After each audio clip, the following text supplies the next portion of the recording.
So arriving in the park, through the forests, the mountains, the rivers, I was just a different world. It was fantastic. I was like, this is it. This is home. I never want to leave. When I was presented with Mount Stanton and Mount Vaught, I was stunned and I was like, is this my life? Like, do I really get to live in this place with such incredible mountains? The land we now call Glacier National Park is the ancestral home of the Kootenai and other Native American tribes. The Kootenai long recognized the beauty of Lake McDonald, and it's said that they would traditionally gather at the shore of the lake to dance. The thriving modern Kootenai and Salish tribal communities continue to see the lake and its environs as a special place in their living culture. Lake McDonald has inspired countless visitors with its beauty and stirred the souls of those who walked its shores. There's very few decisions that changed my life, but really going to that park, when you start to feel like it's a part of how you breathe, then you know that that's where you're supposed to be. 40 years later, it still makes my soul breathe.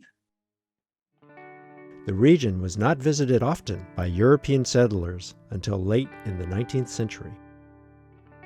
But in 1892, the Great Northern Railway built its line through the area, bringing a flood of settlers and ultimately tourists.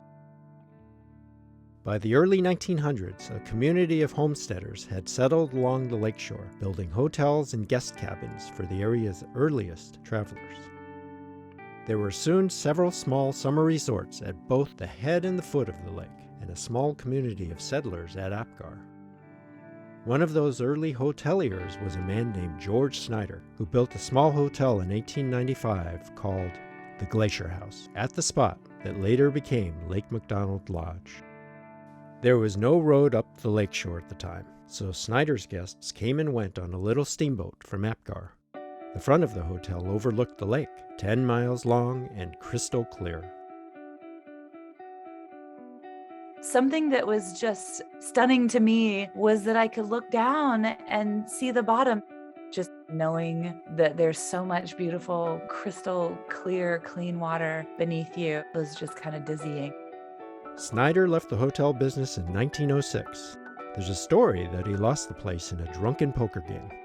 It might be true.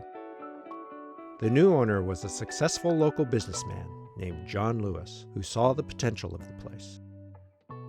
After Glacier became a national park in 1910, Lewis tapped a well-known Spokane architect named Kirtland Cutter to design a new hotel for the site, the finest in northwestern Montana at the time. Much of the construction was done during the winter months, with building supplies pulled across the frozen lake on horse-drawn sleds. The Hotel Glacier, as it was then called, opened its doors with a big celebration in 1913. The grand lobby of the three-story chalet, with its unpeeled log trusses and massive fireplace, became the most imposing architectural space in the entire park. The craftsmanship of those buildings was, unimpeachable. It was truly amazing to see those big timbers bend to their will, and they just put them where they wanted them. The building was decorated with furs and mounted animal heads and fresh-cut pine boughs. A covered veranda with wicker furniture overlooked the boat dock and lake. Behind the hotel, a large garden grew vegetables for the dining room. There were guest cabins, an auditorium, a pool, a barbershop, and a laundry, and even a post office. Compared to the rustic lodgings offered by Snyder, the Lewis Hotel was an elegant oasis in the wilderness. When the author Mary Roberts Reinhardt visited the place in 1915, she wrote, "There was good food. Again, there were people dressed in civilized raiment. There was foxtrotting and one-stepping in riding boots with an orchestra." From the hotel, horseback parties headed off to explore Sperry Glacier and the park's interior. A road was built along Lake McDonald in 1922, and the hotel became a stopping point for travelers along Glacier's famed Going to the Sun Road. The hotel was also a center of social life for the larger Lake McDonald community. folks who had summer homes at the old homesteads along the lake. The community included the famed Western artist Charlie Russell, who had a summer home on the lake and entertained there frequently. There's a story, a doubtful one, that Russell drew the pictographs that now adorn the lobby fireplace. Some of Montana's most powerful politicians had cabins on the lake and frequented the hotel. And over 100 seasonal workers also called it home every summer, many returning year after year. Lewis retired from the hotel business in 1930, and the Park Service acquired the property, renaming it Lake McDonald Hotel. The hotel's operation was contracted to the Glacier Park Hotel Company, the Great Northern subsidiary that ran Glacier's other concession lodgings. As part of the Great Northern's concession, the hotel became part of a large hospitality business and perhaps a bit less of a local landmark. Summer employees were hired by the railway, often Minnesota college kids rather than local folks. And as the number of auto travelers continued to grow, new roadways and parking areas were built. And the railway constructed a camp store in 1937. In this new era of automobile travel, the Park Service actually considered tearing down the hotel at one point and replacing it with modern motel units. Thankfully, that didn't happen, but by the 1950s, the Great Northern had lost its enthusiasm for running the Glacier hotels. Hoping to attract a buyer, they remodeled the old buildings and renamed the place Lake McDonald Lodge. In 1961, a man named Don Hummel bought the Glacier concessions, establishing a company named Glacier Park Incorporated to run the hotels. Hummel owned a cabin near the lodge, and he also bought the private motel building behind the camp store. He operated the Glacier concessions for 20 years, a time that included dramatic historic events.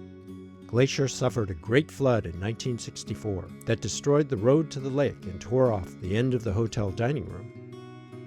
This led to the construction of the coffee shop building the following year. The tragic Night of the Grizzlies incident in 1967 also impacted the lodge community. Xanterra began operating Lake McDonald Lodge in 2014 during an era when the lodge's history was sometimes defined by wildfire. 3 times in the 21st century, nearby wildfires have forced the lodge to end its season early, filling the valley with smoke and destroying historic landmarks nearby. Ash was falling like snow, one of the employees said. But the lodge itself has endured. It is listed as a National Historic Landmark, the highest level of recognition for America's historical treasures. And a DeSmit tourboat, the successor to Snyder's first steamboat, is part of the National Register of Historic Places. And while there have been many renovations and changes at the lodge in recent years, the experience of visiting Lake McDonald Lodge still evokes a timeless setting and a long tradition of travel. I worked a front desk there, and I think one of the number one questions everybody would ask, what's the Wi-Fi? Does it work? And I'm like, just go outside. Turn your phone off. Look around. This is your first summer at Lake McDonald. Just do everything. Take that ride, take that hike, get out of your comfort zone, try something new. Do the things that are afforded you. There aren't 10,000-foot peaks in Iowa. Be there for what you're there for. Don't miss the forest for the trees. Friends that you've made here during this time, there are people that you're going to be friends with 40 years from now. I made such close, wonderful friends at Glacier, including my husband. We met each other 3 years ago at Lake McDonald's, and That's where I met my best friend, and now we're getting married. Anyone that you're going to meet if you're working in a national park for the summer is somebody who's probably pretty game for adventures. There's just this amazing spirit of wildness and adventure that I encountered in the people that I met. You should always remember that there's other stuff to go and see and do and get involved in life. And that's a perspective that really have stuck with me as I got older, got into careers, that I can attribute to my time in the park. It's probably the best decision I ever made in my life was to go work out at Lake McDonald Lodge.